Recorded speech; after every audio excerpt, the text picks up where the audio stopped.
So, what probably brings you here today is what has brought a lot of people to thinking about intranets this year. So, for the first time in our annual Healthcare Digital Marketing Trend Survey, we asked you and others in the industry about intranets. This is because COVID-19 has drastically changed how hospitals, health systems, and healthcare providers communicate with each other and with patients.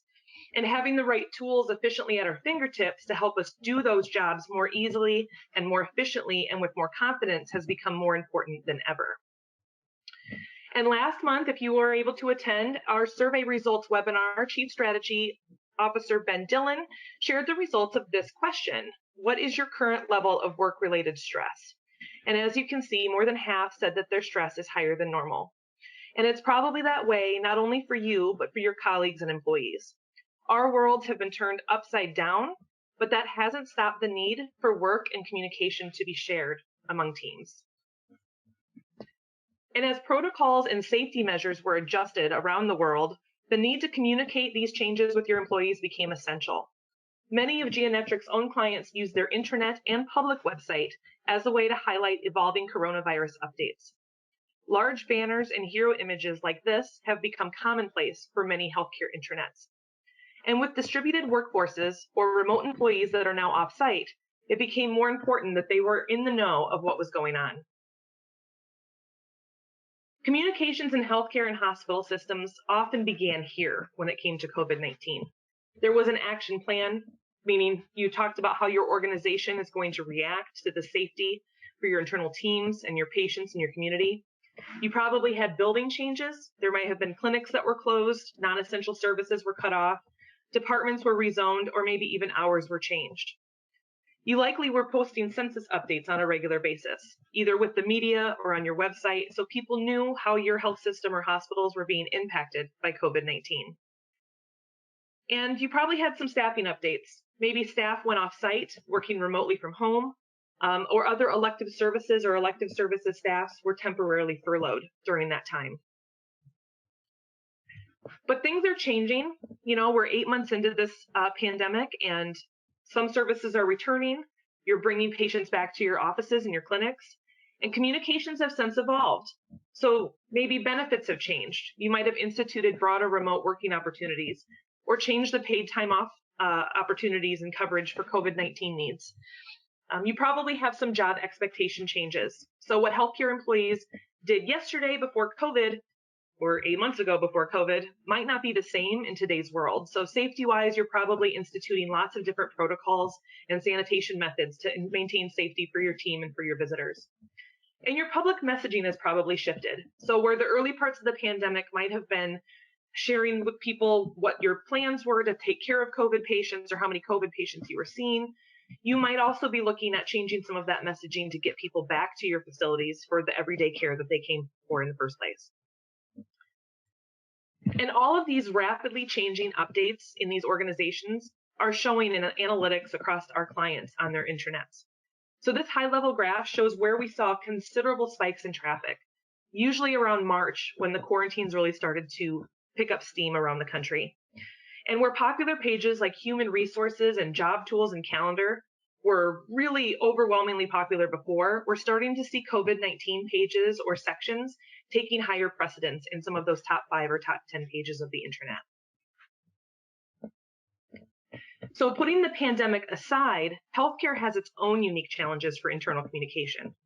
Not only are you trying to reconcile a home for the many tools, apps, and resources used every day, but you have to communicate evolving updates and news with your employees, who may be in one hospital or facility or scattered across multiple facilities and multiple cities. You're also battling time. Frontline workers have limited time to devour the information on the intranet, and maybe only have a minute or two here and there to log in and access a tool, a news update, or other information on a desktop, tablet, or mobile device. But unfortunately, poorly built intranets or intranets that don't support the goals of your organization, employees, and teams can cost millions. In fact, Nielsen Norman Group, a leading organization in website and intranet usability research, found that the highest annual cost for performing internal tasks with a poor intranet is around $13.4 million. And they also found that even moving an intranet from a poor experience to an average experience can save upwards of $4 million a year in productivity dollars. And that's just one of the ROIs of an improved intranet. Improved intranets lead to more productivity and less cost waste, but it also reduces cognitive load for training. A more adaptive integrated intranet solution can save training time and dollars significantly, especially with its design, navigation, and searchability.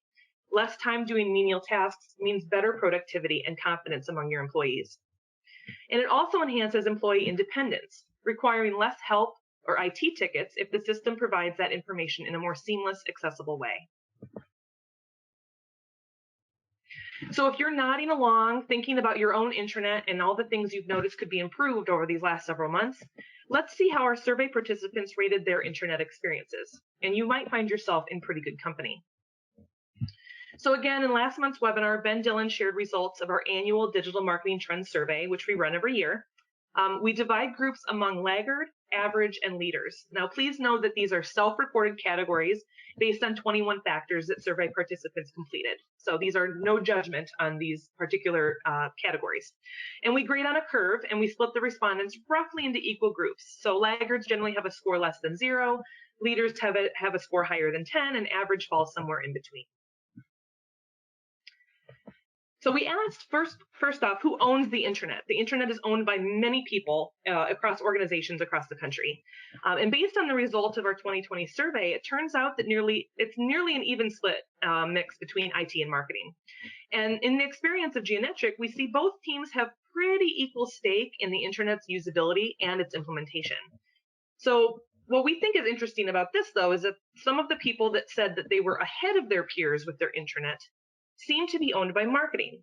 And we have at least one theory on this.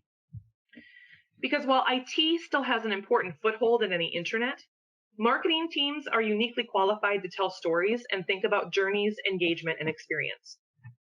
And when you apply this thought process, it tends to result in a more valuable, engaging intranet for your users. We've seen the value of content marketing publicly, and it helps prospects and future patients feel engaged with their community health system, and it helps them support their journey separate from sick care. It helps them get answers to their questions to keep them and their family healthy. Now, taking that approach internally has had the same results. You'll develop more camaraderie among your teams, around your brand, and build an empathetic experience that helps new and veteran employees feel involved with the organization. We also asked our survey participants about any intranet redesign plans in the next 12 months. Now, 47% answered that they don't plan to redesign in the near future. Some are already in the planning or progress stages, and 19% said that they recently completed a redesign of their intranet in the last year. Now, those planning or in progress, that may be a result of COVID-19, or it may have always been in the works. Unfortunately, we don't have that level of insight here, but we suspect that 47% of people who are not planning a redesign may drop as operations return to normal and organizations realize how important their intranet may be in crisis communication and crisis response like COVID-19. So time will tell, and maybe by next year's survey, we'll have some more interesting feedback on that. We also asked participants about the CMS they use for their intranet. These were some of the top results from our survey, but they in no way capture all of the CMSs or intranet platforms in the market.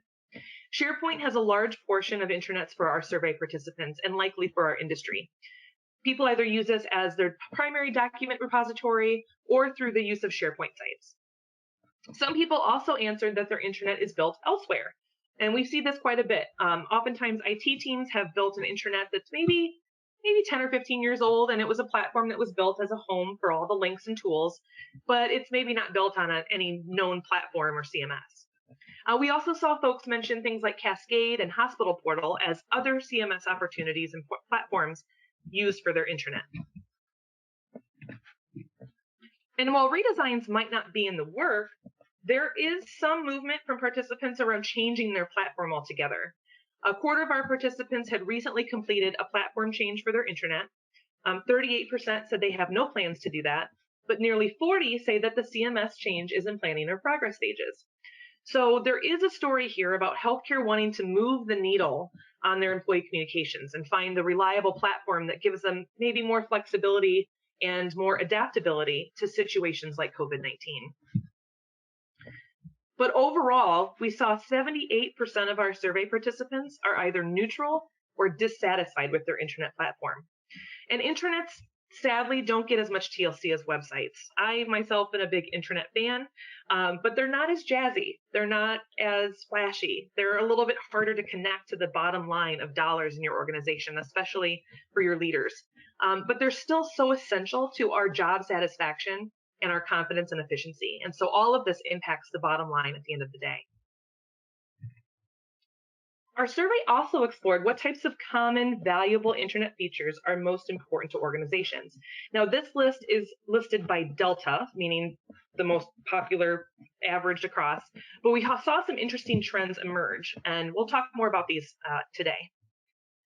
So for starters, the ability to access an internet from home, meaning no firewall, easy to access, easy to browse, get to my documents, complete my tasks, has become really important. And this might, again, be a causation of the pandemic. People are working from home, people are working off campus, and so they still need access to those tools. And so that's become a very important feature for intranets going forward.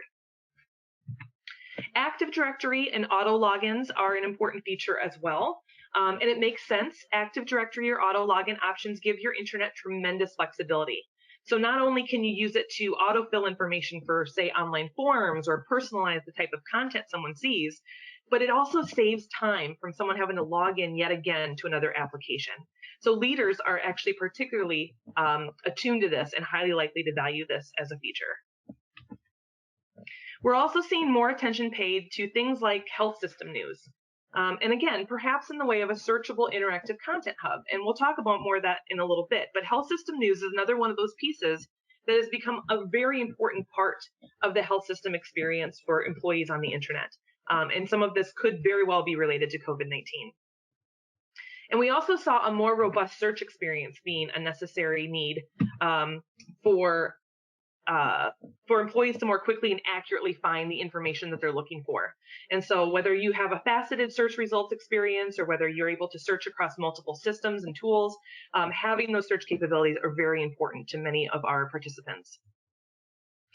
So I want to take a look at leaders specifically. It's interesting because when you actually look at trending internet features across all industries, whether it's automotive or manufacturing or retail or anything like that, you'll see lots of different flashy features like chatbots and instant messaging between colleagues as really popular trends. But we also noticed in healthcare that those shiny capabilities aren't as important as an organized, efficient, accessible, and searchable home base for all of those tools an employee needs to care for your community. So let's take a look at the leader's top 10 features. So if any old school late night favorite Letterman fans are in the audience, this won't be as funny, but it will have some really good information.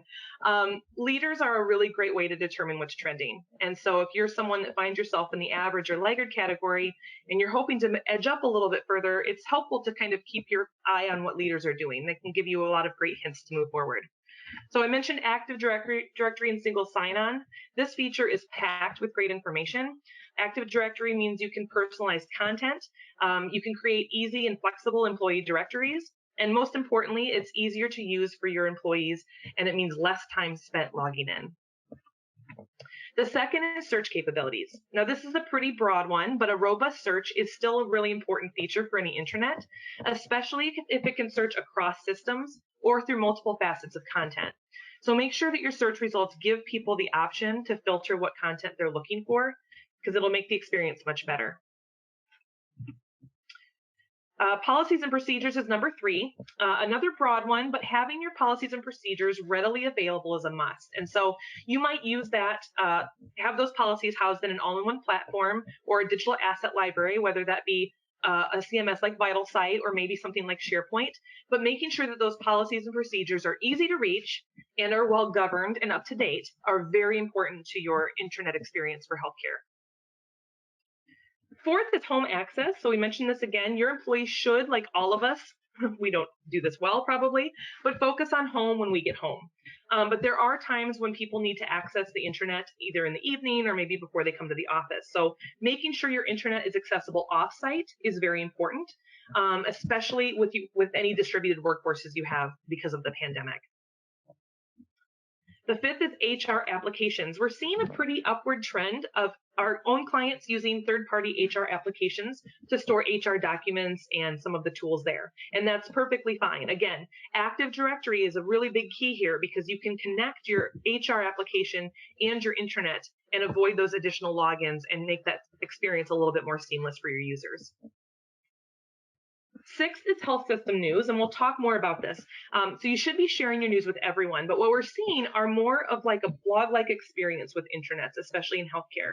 So similar to how you'd see a healthcare blog where you can filter information by topic or theme, we're starting to see similar patterns emerge in intranets to make that experience a little bit more engaging and interactive for employees going online. The seventh is employee directory, and I mentioned this a little bit earlier, but there's an upward trend of employee directories, and that's because people want to know who they work with. So whether they want to reach out to someone because they have a question, or maybe they want to give kudos to someone in the organization, employee directories help people do that, and they help connect teams together. It's also a really great way using certain features or taxonomies in your CMS to display an organizational structure, show who the manager of those teams are, who the team members of those teams are. There's a lot of big benefits that come with a well-made employee directory.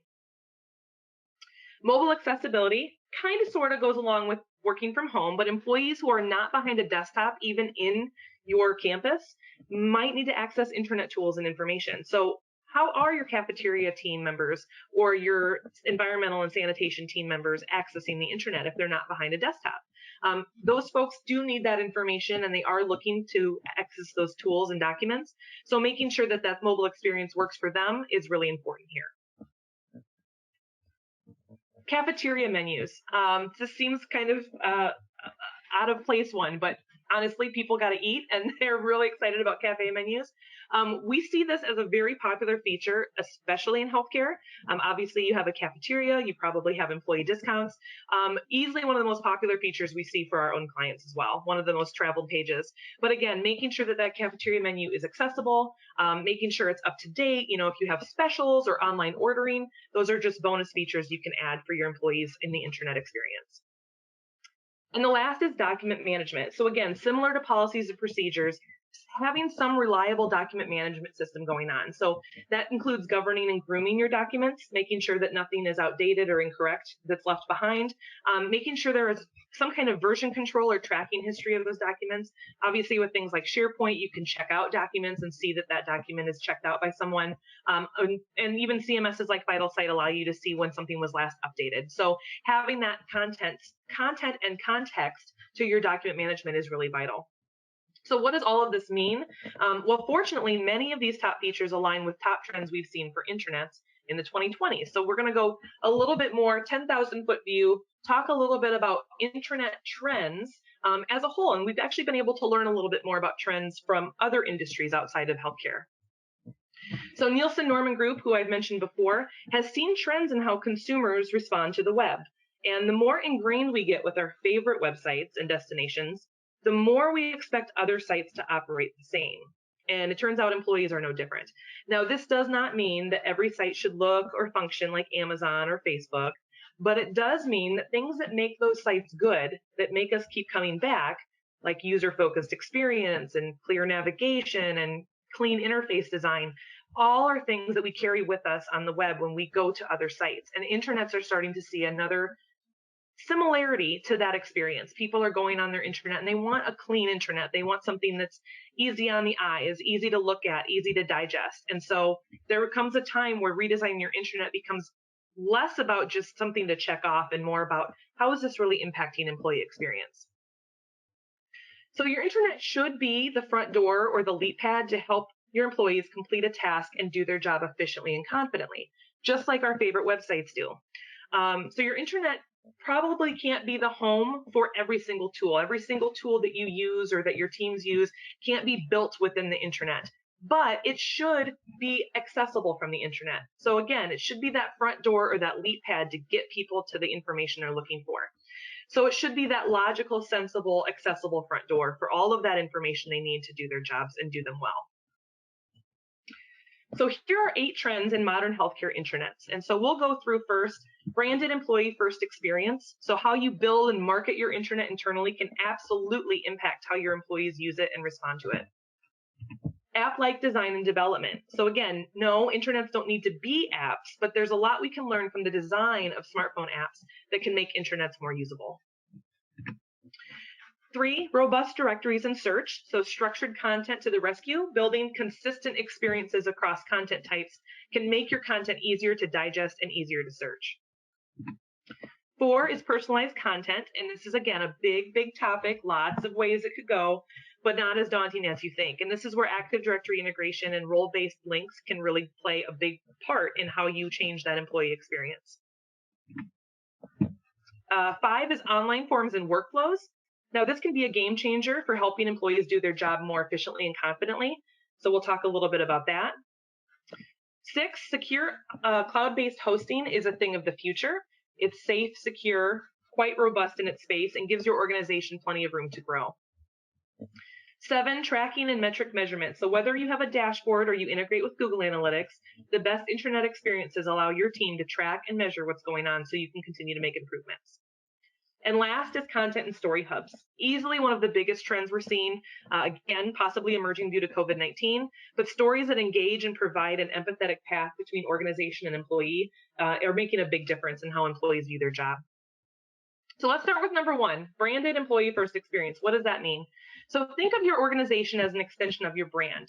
And that could include giving it a name, its own personality, its own logo, color palette, even content, voice, and tone. Make it part of who you are inside and out. And Henry Mayo Newell Hospital in Valencia, California, did just that with HenryNet, which we helped them redesign a few years ago. And so they got their own design, their own look and feel, and they market it as its own tool. Just like you have lots of tools for logging time or going to payroll, your intranet should have its own name and purpose and be talked about as a resource to your employees and teams. Make your intranet a destination. Make it something that people want to keep coming back to. That doesn't mean that your intranet should be a place that people go to have fun or waste time, but make it enjoyable, make the news fresh, make it engaging so that people are excited to go there and get a lot out of it when they do get there. Promote it internally. So similar to brand, refer to it often. Talk about it as a tool. Mention it in your email newsletters or your emails communications. Link people back to it when necessary. Make sure that they are aware that this is the home where they can find all the information they need. And lastly, you want to make sure you govern it like your website. So your website shouldn't have stale, incorrect, outdated content. Neither should your intranet. So be vigilant about keeping it groomed and current and usable. Trend number 2. App-like design. So we all love our smartphone apps, and we love all kinds of smartphone apps for different reasons, and your employees love their smartphone apps too. But intranets aren't necessarily apps, and intranets aren't websites. They are big, complex, comprehensive directories, data warehouses of information that we need every day. And most importantly, they have a consistent returning audience that's coming back day after day to get to information and tools they need. So they're really a place for people to get stuff done. And what this means is you need to design it in that way. So we're going to go through this in a little bit more detail, but going vertical is really one of the big trends we're seeing in intranet design itself. It's a bit more app-like, and we'll talk a little bit about that as well. Grouping like items. So making sure that and this kind of goes along with intuitive navigation, but grouping like items together to make sense makes it much faster and much easier for people to get to information they need. Make it personalized. So again, engaging that Active Directory, giving that user information that's specific to their role or need. Giving them a little bit more space. Again, get out of the clutter of intranets. Intranets are really, really text heavy. We know that, but give them a little bit of space to breathe. And that can include adaptable windows. That can include just using better visuals and imagery to break that up a little bit and make it more engaging. And then aim for engagement. Anytime you can get people to convert or take an action on something, make sure that that's something you're trying to do. So let's break this down a little bit further. I want to walk through some of this stuff. We at Geometric have built a concept for an intranet template, which you see on the screen here. And I want to walk through a little bit about that to break that down, where some of this research came from. So get vertical. Vertical navigation is an incredible trend that we're seeing in intranet design. Apps are really good at applying this, if you've noticed, and you've probably noticed this even in things like SharePoint. And so the great thing about a vertical navigation for an intranet, especially if you're integrating with SharePoint, is that you kind of build a similar experience and people start to feel a little bit more used to it. So it follows a very app-like design structure, and it also mimics that SharePoint experience that can be a nice bridge between the two applications for your employees. And group-like items. So here we have organization as our top grouping, and we have some links that go underneath that are relate to organization. And grouping like items together for a high-level intuitive navigation means you can create a little bit more of an intuitive dropdown with page-specific links. So it gives you a little bit more space to add links that are really important to your organization. But it also is a nice way to keep our minds focused. You know, our brains like to group things naturally anyway, and by doing this, you're just making it a little bit easier for people to find that information. Apps like to be personal, right? Think about all the apps you open and they say, hi, first name. You can do that with Active Directory. So in this example, we have hello, first name. You'll have the ability to welcome users by name. You can add location-specific information like we have with this weather widget here, or you could provide them links that are based on their job role. So if they're a nurse or a doctor, maybe they see different content when they get to that page. And all of these things not only help people access information, but it adds an element of that empathy and familiarity that your employees really appreciate when they're working really hard all day. And good apps also like to give you control of your space. So make your windows expandable, give that content a little bit room to breathe. This menu that we built is text-based, but when we collapse it, it reveals icons. And again, that's a little bit of an app-like feeling, leaning toward the icons, but this is a really helpful approach in responsive environments. So if you have team members on smartphones or tablets in the organization, having these adaptable windows make it a little bit easier for them to see what they want, digest the information as efficiently as possible, and get on with their day a little bit quicker. Good apps also use dynamic content. Dynamic content really just means components that change. And this could change based on user characteristics or sign-in behavior. It could change based on what page they're on or what kind of topic they're looking at. In this case, it's a list of upcoming events, and they'll change as the events pass and as time goes on. And this type of dynamic content is really helpful for keeping the page fresh, but also keeping everything current. So you're spending a lot less time on the governance side, going in and manually updating things when you can use a platform that has dynamic content like that. Good apps have great visuals. Bold, vibrant, and contextual images connect users to making them feel more engaged with the content. And we know this is true with websites, and we know this is true with website audiences. This is true with your internet audiences too. So they're a great way to break up content and attract attention. And sometimes it's a great way to build up empathy and support in your organization. So we'll talk a little bit about how you can use photos from inside your own walls and halls to inspire people through storytelling with visuals. And good apps are engaging, and they aim to be engaging. That's their purpose. So making content engaging either through gamification or through an interactive conversion-based experience can do wonder. And so this example is Providence Healthcare. And at the beginning of the pandemic, they added this online stress meter that allowed their teams to choose which level of stress they're under, to connect them with mental health care or resources that they offer. And that could be paid time off, or that could be mental health services, or anything that could help them with their stress. And this is a really great way to help them. They have about 120,000 employees scattered throughout the organization, very large health system, but it was a really easy conversion way to say, hey, we're here for you.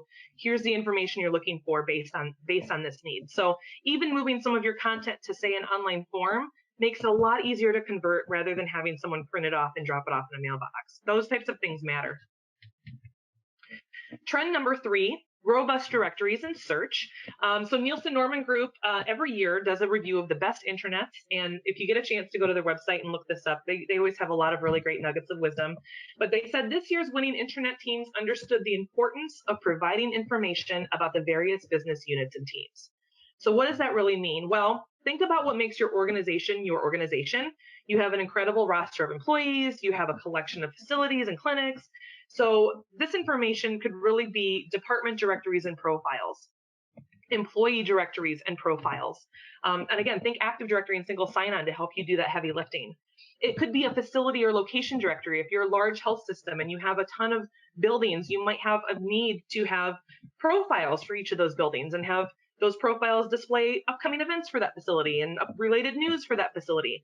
Those become really important to the experiences for your system as well.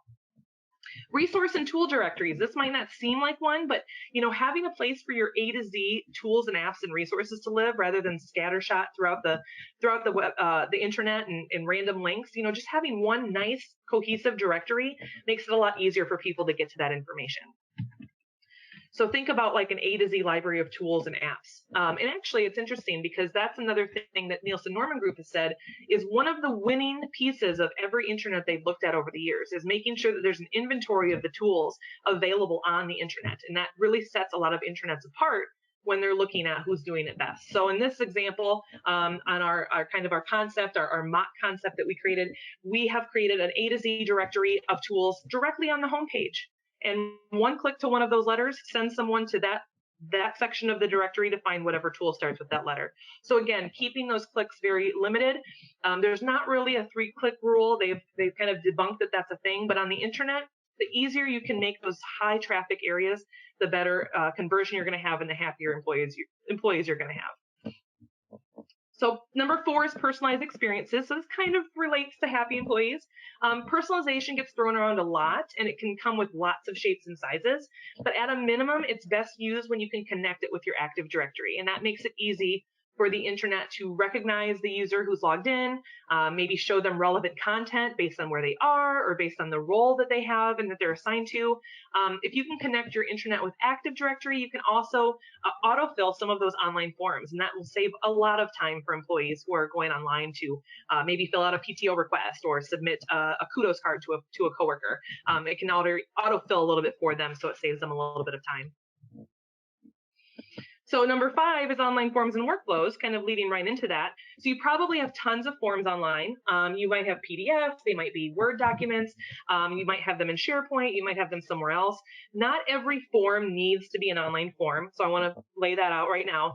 But if you want to move your intranet forms online, just make sure you're considering what kind of builder you use. If you choose an outside vendor, make sure that that person or that group complies with HIPAA. Form data should always be protected and encrypted in transit. And this applies to your healthcare teams, and user access to that submission data should also be logged in an audit trail. So if you're talking to any kind of form providers out there, make sure you're asking them about these things. Make sure that you can think about how to improve conversion. So your team should test and iterate and improve on your forms and calls to action without having to ask for a developer. And so looking for a really intuitive form builder is a great way to help your teams build forms a little bit more quickly and get them live and then be able to watch and test how those are performing. You can also personalize email responses with a form builder. So if someone fills out that form, they can get a response with their name so they know that it was received. Just goes a little bit extra. It's that more of that automated system, makes it a little bit easier for some of those teams that maybe have a lot of forms coming in. It would be really helpful to customize the workflow. If you have, say a contact form on your intranet, so people can send feedback or ask a question. If they are able to choose a drop-down for who they're trying to ask that question to, then you could route that to the right person. Even within a department, you can route those emails or those forms to specific people. And that's a really great way, again, to handle some of that workflow within your teams. Make sure that your form, whatever form builder you choose, or if you're building one from scratch, make sure it can capture information from incomplete forms. So sometimes visitors fill out a form and then they leave the page or they get distracted. If you have a form builder that tracks that information, you're able to follow up with that person and say, hey, John Smith, you forgot to fill out this form. Did you mean to do that? Did you lose connection? Whatever happened. It's a great way to follow up with them and maybe get them to complete something that they were working on. And lastly, if your form builder can embed JavaScript, even better. JavaScript allows you to do calculations, identify the page the form is on, and again, pull in the name of that logged in user so they can send submission details to third parties like your CRM. So if you're utilizing CRM in conjunction with any kind of employee newsletters, a JavaScript enabled form can do that for you. Number 6 trend we've seen is cloud-based hosting. So in 2020 and beyond, cloud-based hosting is pretty much the way of the future. It's become the most common, trusted, and advanced hosting method for internet providers. On-premises hosting still exists technically, And cloud-based hosting, though, it seems to be a preference with things like Microsoft Azure. I think I've seen Amazon Web Services and others out there. But just remember, when you're working with an internet vendor or provider, that you speak up about the needs of privacy and storage. Need not be said for healthcare how important our privacy information is, but make sure that you're asking about the redundancy of servers. Ask about load balancing. Make sure that that traffic isn't impacted if there's an outage. Ask what happens if there is a data breach. What are the protocols that are followed for that vendor? And what are their storage limits? Are there any storage limits that you need to be aware of for your internet? That information is really, really pivotal when you're shopping for an internet vendor or looking for another hosting provider. Tip number 7, tracking and metric measurement. So your internet should be something measurable. So if you build in a CMS, usually there's a way to either have a dashboard built in, or maybe it's able to integrate with Google Analytics. But you want to monitor the session duration, things like page visits and user paths. So finding a platform that integrates that information is going to be really helpful for your team. And again, if that isn't possible, just make sure that you find a platform that does work and play nicely with things like Google Analytics. That's a really great way to analyze, benchmark, monitor, and then, as you see the feedback from those sessions, make iterative improvements on your intranet to make it better for your teams. So when you're approaching metrics, go into it with questions to answer, and think about this as you're looking for an internet vendor. See if you have a metrics dashboard or Google Analytics integration that can help you answer these things, like who's visiting your intranet. So what facilities are they located in, and who's coming most often? What are they looking for in site search? If your intranet has a site search, there may be trending key terms that might address some navigation issues or gaps that you might not have thought of before. So that's a really important piece to be able to monitor. What pages or content are most important? Are some people or facilities using information in different ways? Are they spending a lot of time on it? Are they bouncing around? How much time are they spending on the internet? Are there extra long duration times that are surprising? Maybe that means something on that page is confusing and needs to be addressed. Likewise, where do they travel? Are they bouncing from page to page, section to section? Sometimes you can get some really interesting information on what people's behaviors are. And lastly, how are forms converting? If you have online forms, are they being completed? Are they being abandoned? Are people not finding them because maybe they're buried too deep? All of that can be really important information for iterating improvements on your intranet. And I always like to say that your website's never done, and your intranet never really is either. You're going to continually have new employees and feedback, and there's going to be ways you can do things better to make sure they're as effective as possible. And the last tip and trend we've seen is story and content hubs. So you might have an employee newsletter out there. Maybe it's a PDF or a weekly email. Maybe it's printed. No matter how you use your newsletter, if you're using one, putting it in an online, engaging, searchable story hub can actually connect employees in better ways. And so we actually have a geometric client, Cape Cod Healthcare, did this with their employee pulse newsletter. It was formerly printed, and they thought this would be a great way to save printing costs, but it also gave their team an easier route to access analytics, to understand what kind of stories are resonating. And it was a really great way to use filters to create email lists. So if they wanted to send out an email list around a certain theme of their Pulse newsletter that month, they could do that much more easily in a hub like this. And so an online story hub is a great way to also invite authors from around the organization. You could open authoring to employees or to leadership, and let them be part of this in a really new and exciting way. There's a lot of really good governance that comes with it too, because it's behind your CMS or that platform. So your team, if you're a marketing team, you can kind of monitor the intake of some of those stories as they come in. So if you're sitting here getting really inspired, I'm really excited for you, but I want to make sure that before you run that request up the flagpole to start tackling your intranet, you think about a couple of things first. And that is to make sure that you're setting up some kind of company-wide employee survey so you can start getting feedback. Sometimes it helps just to know where you are. What are your employees thinking about the intranet? How are they reacting to the intranet today? Do they feel good about it? Are there things that really frustrate them? Getting that improvement can give you a lot of insight about where you need to go next. Also set up an internal steering committee, an intranet steering committee. So if you have a few employees or managers or department leaders that could maybe sit on that and represent different parts of the organization, invite them to be part of the intranet planning process so you can ensure that you're hitting the high marks for what some of these big groups really need out of the intranet. And invite that steering committee or those employees to an early testing and a soft launch. Intranets are really work well with a soft launch. Often there's a lot of content to move over. And so sometimes it helps to just kind of pull that live switch a little slowly, and invite people in from around the organization to give feedback. So if there's any big red flags or things that are missing that you absolutely need on a full launch day, you have that group to give you that insight. And after you launch a new website or intranet, welcome post-launch feedback. Keep that survey open. Create a quarterly survey for employees to say, hey, we redesigned this last year, but I've noticed this has become harder to find. That's great. There's going to be lots of feedback you can get from employees, and you have such a great captive audience with them, and they're coming to the intranet every day anyway, that those surveys are a really great way to get that feedback from them as they have it to give.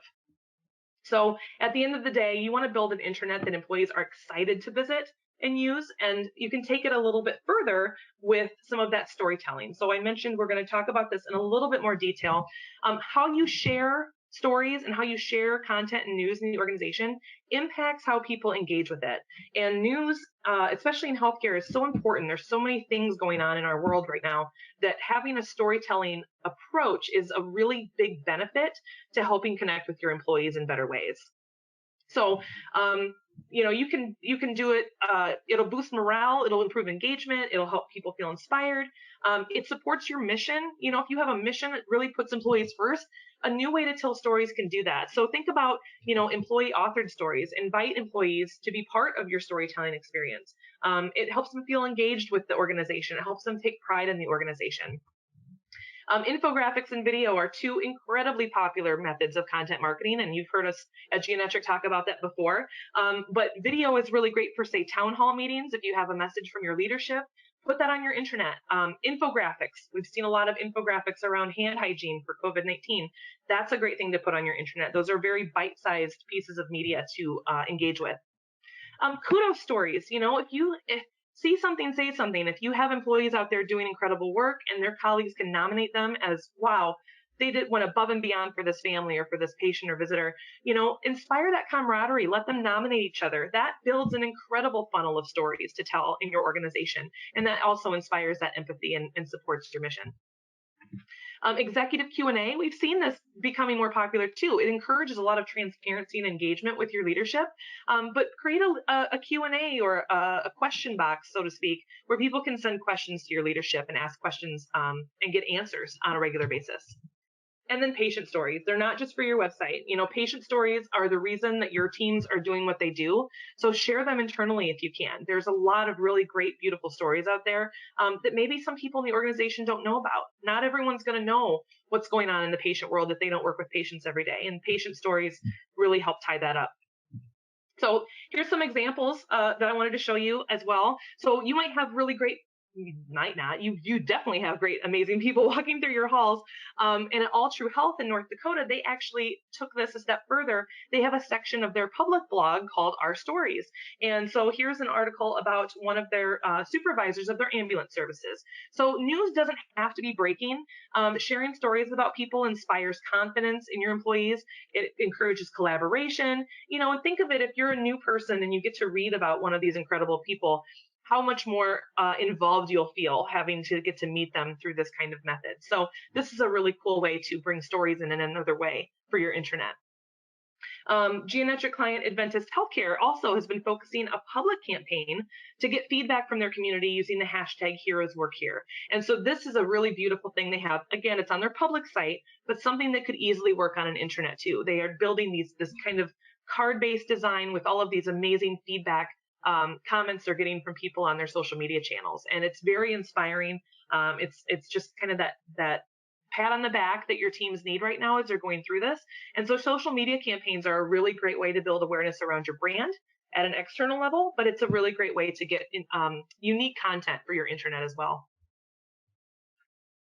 LCMC Health has One Heart, One Community. They're in New Orleans, and they actually did this incredibly beautiful grid of photos from their facilities and community as COVID-19 was starting to really pick up speed. And this was a really neat way for people to send photos of how they feel about their hospital. It was a really great way for people inside the organization to showcase what's going on and the teams and the hard work that they're doing. And again, it's just a really feel good experience. So instead of the internet being that drab, text heavy, place for documents, you can really make it engaging with content like this in a new way that makes it really exciting.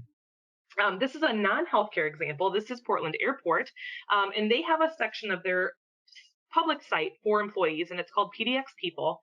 And while they still have SharePoints, they still have tools that are behind firewalls. This is a really great way to keep in touch for people that are working, say, in the food stalls or the vendor stalls in the airport. And so they were able to create this wonderful 2-minute video about their employees. And then they have nominate extraordinary people. And that's the action for people to say, hey, I saw something amazing happen. I want to tell this story. I want the higher ups to know about it. And maybe that becomes a story that they share on their blog. So there's lots of really neat ways you kind of fill that story funnel by engaging employees to talk about one another. And then another geometric client, Henry Mayo Newhall Hospital, who we talked about earlier, they have an Ask the CEO section, and it's one of their most popular sections of their site. So employees are encouraged to ask questions, and they respond to them with a posted reply on the intranet. So it's another great way to invite leadership to be part of this, make them a stakeholder in the intranet success, but it also encourages a lot of transparency and employee engagement. And those are really important factors that we tend to forget with intranets because, again, they become these big document repositories and filing cabinets rather than a tool that can really do a lot of good for our employee engagement. So at the end of the day, there's no question that there's job-related stress increased for marketing and across all teams in the health system. But we have found in our survey that doesn't really translate into an impending exodus of people leaving. So while a small number of our survey respondents seek to leave healthcare out of stress and downtroddenness, most are more committed than ever. And so bringing these experiences to the forefront of the intranet through shared storytelling, through engagement, or just through a redesign can really inspire people and help your employees do their job even better than they could yesterday. And so it really is an important time to start thinking about your employee communications and how those are perceived, how people feel about them. Intranets are a long process to get off the ground, but I think there's a lot of value in engaging your employees early, talking to them, finding out what kinds of features and functionality would really make their job better and would make that intranet more useful for their everyday life. So that's all I have today. Thank you so much. I am open for questions. So Cole, I'll pitch it back to you. Great. Thanks, Erin. Yeah, got me excited. I'm wanting to build my own intranet now. There's a lot of cool stuff that yeah, you don't realize you could do with it. But so we have several questions that came in. We will get to as many as we can here within the hour. Let's start off with one that this person's wondering, what's the best place to start if I want to redesign our current intranet? Yes, so that's a really great question. And like I said, it's a very long haul process. You definitely don't want to rush down any certain path just yet. I typically would recommend that you start with employee interviews or an employee survey. So even just using a free tool out there, SurveyMonkey or something like that, create a survey that lets them anonymously or they can identify, give feedback on the intranet. What's working, what needs improvement, what's missing that would make your job easier. Start getting a feel for what different departments need. It's easy to look inward and say, I know what I need out of the intranet because of my role in this team or this department, but it's hard to know that for everyone across the organization. So a survey is a really great place to do that. In the experiences we've had with geometric client projects for intranets, we get a lot of, in the comments field, we get a lot of thank you for asking. It makes them feel very much valued to be part of such an important redesign. So I would really encourage you to start there. Talk to your stakeholders too, see if there's a place in the budget for this project to begin. You could even look at, if you're partnering with a vendor, talk about doing it in phases if that's easier. So you can kind of do it in a slower burn. There's a lot of priorities right now, so you don't want to assign this to all of your teams in a year like this. So make sure that you're thinking about your expandability and your sustainability for a project of that size. Yeah, and something else that I know we've mentioned before is, the more input you get from people, then I feel like the more invested they are in the final product, the more willing they are to use that final product as well. 100%. Yeah, I love it when we have done surveys with employees and they all, you start to see a trend come out of, we would be great if we had XYZ, and then you implement that. And then the feedback afterward is, oh, they listened to me. This is great. So yeah, there's absolutely a fantastic cause and effect to asking for feedback and really running with that if you can. Had another question about, this is a good one. We are already writing a blog for our website. Why do we need to do it for employees? Oh, that is a really good question. So I'll kind of harken back to some of the things I talked about a minute ago, but your blog for your website has so many incredible benefits to how it interacts with patients. Again, we're starting to see that there's a whole journey to wellness, right? It's not just I'm sick, I need a doctor. People are looking to eat healthier, help their family stay healthy, especially this year when we're all in lockdown. So there's a lot of benefit to a public blog, but your employees want that information too. Tips on how to stay well and how to lower your stress when you're at work. What can you do? Where can you go? What kind of amenities or features or benefits are available to employees to help manage their stress? Just general wellness for employees. What can they do if they're behind the desk all day? What's a good course for them to walk on a stretch break? There's lots of ways you can use an employee blog, as well as, of course, breaking news, awards, anniversaries, retirements, like all those types of stories still have a lot of merit in an employee blog or newsletter, especially if you're printing. If you're printing your newsletter still, and that's entirely up to the organization, but you can save a lot more money by decreasing those printing costs and creating that more robust, comprehensive, kind of filterable experience that lets employees find stories that interest them at the time that they visit. And it also allows you to track those stories, kind of track that engagement, and use CRM in a really unique way to make those emails more pointed and more personal to what those employees are looking for. Yeah, probably gonna want to leave all of the like raging party event info off of the main public website, right? And just leave that Right. on the internet. Yeah. Exactly. Exactly. Cool, cool.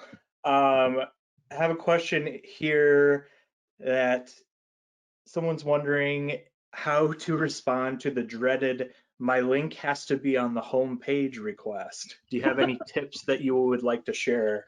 Oh, that's a great question. Okay, so, well, I guess it depends on who it's coming from and how many people are asking for it. If you're starting to see a loud, small mob of people who need that link on the homepage, it might be worth discussion for it to have a home space. But I think for the most part, it really comes down to, we talked about that resources and tools directory. That can be a really comprehensive list of resources, and it can be a really helpful module to organize everything rather than having just random links placed throughout the site. So I would start there. I would look at maybe if there's any way to have analytics around that tool or that link that person's asking for, see if there's validity in that request.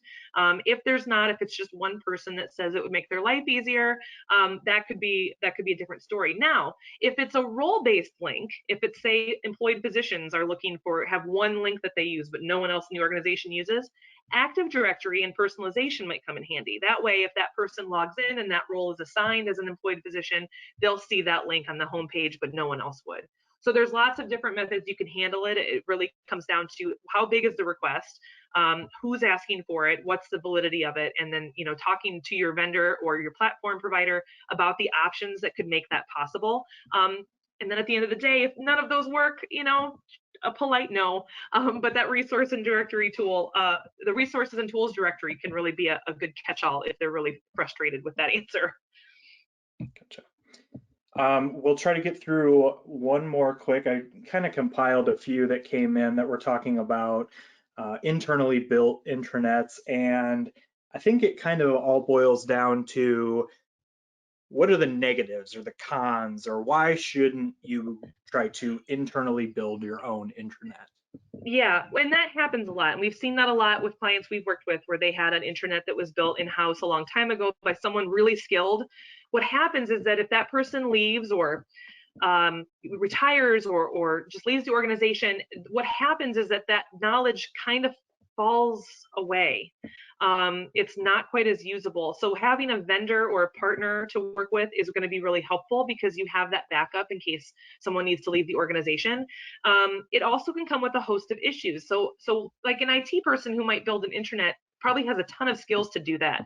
And I wouldn't put it past them, and I would absolutely invite them to be part of any intranet redesign. But a marketer is going to say, well, we need that to work with Google Analytics because we want to track how things are going. Or we're going to need to incorporate or integrate with X, Y, and Z. And so leaving it to one person to build can be problematic because you're really relying on them to know what needs to happen and what needs to be there. Whereas if you go with a platform that already provides intranet for other organizations like yours, you're going to have a lot of that stuff built in. It's going to take a lot less time, a lot less vetting, and you can focus more on the end result rather than all the things and all the bits and pieces and nuts and bolts that need to go under it. So I would definitely look at platforms before building in-house just to ease the burden of if that person was to depart the organization or to ease that burden of something missing that you really, really needed to make this new intranet the best it can be.